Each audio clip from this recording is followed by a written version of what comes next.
Almost 50 years ago, Apollo 8 left Earth for the moon. While in orbit, astronaut Bill Anders decided to take an unexpected photo. Oh my God, look at that picture over there. There's the Earth coming up. Wow, that's pretty. Hey, don't take that, it's not scheduled. Later named Earthrise, the photo captured our planet in a way that it had never been seen before.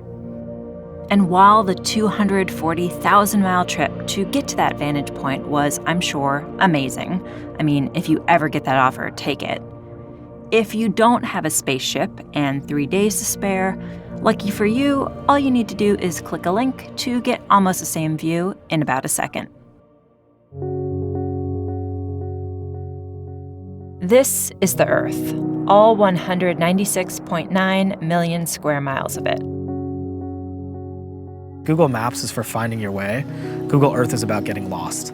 Google Earth is the biggest repository of geoimagery, the most photorealistic digital version of our planet. We're trying to create a mirror world so people can go anywhere.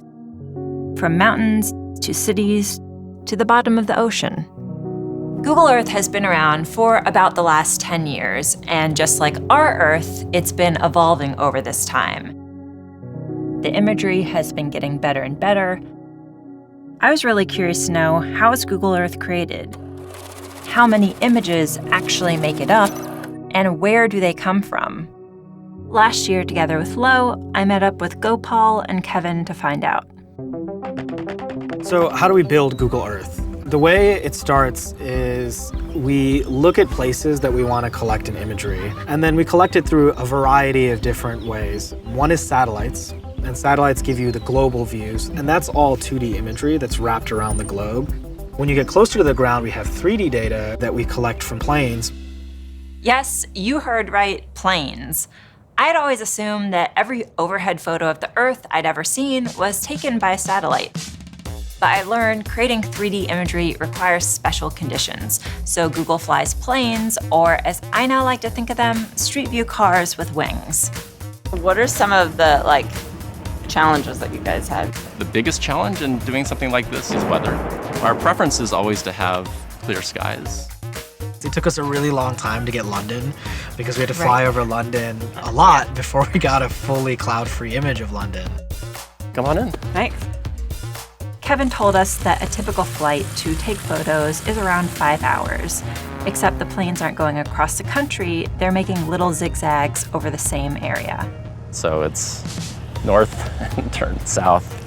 It's sort of like mowing the lawn. This pattern helps the photos overlap, and multiple cameras help capture a place from different angles.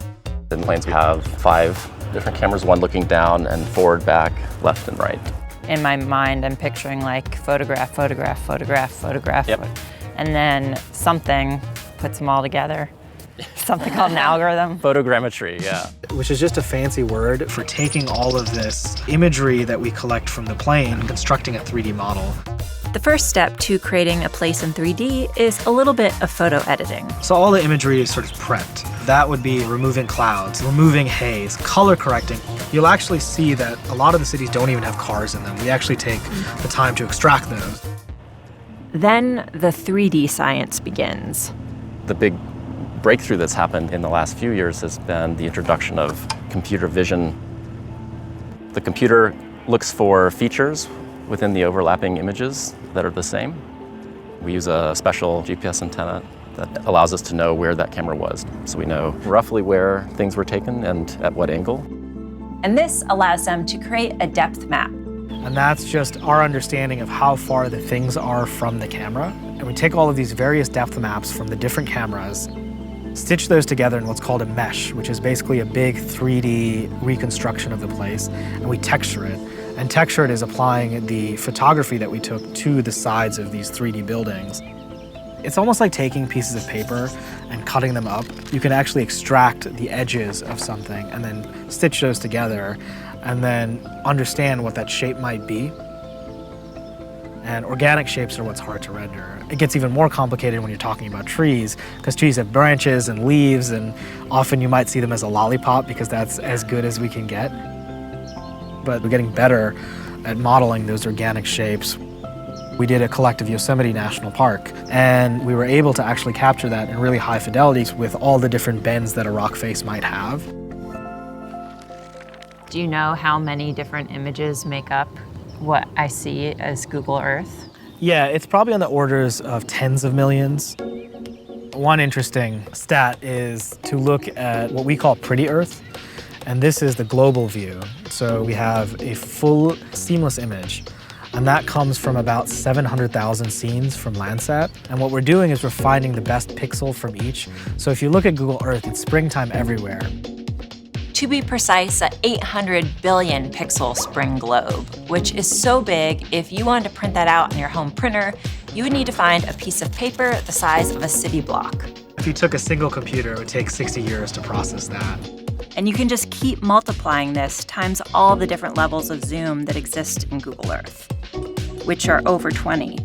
So even though using Earth feels like one seamless world that you're just zipping around, it's really more like you're traveling through a series of Russian dolls, all made up of puzzle pieces. I think everybody else wants to know, like, how often do the images get updated? It's like the #1 question. We try to update it as often as possible. The image all the way from space, when you're looking at the whole globe, we try to update that maybe once every couple years. As you start to dive in, we update that imagery more and more frequently. So like for big city populations, it'll be under a year. What that allows you to do is look at how the planet has changed over time. And we use this product called Earth Engine that allows you to look at all of this data and using computer vision, draw out insights from the things that are changing. So we can track deforestation in the Amazon because we can see how the trees are shrinking and growing. And then from that, we can generate a heat map of the most logged places on the planet. We can also do that with fishing and see the most overfished areas. Think about it as a health monitor for the planet.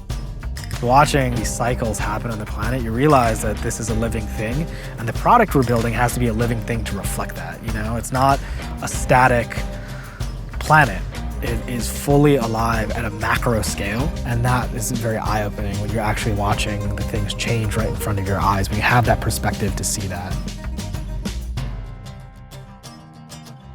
Thanks for watching, and if you haven't played with Google Earth recently, I highly recommend this new feature they just launched called I'm Feeling Lucky. You roll the dice, and then it teleports you to a random spot in the world. Also, to give you a heads up, in the coming weeks, we'll be diving deep into VR, including Google Earth VR. So there's that to look forward to. Okay, that's all from me. Bye!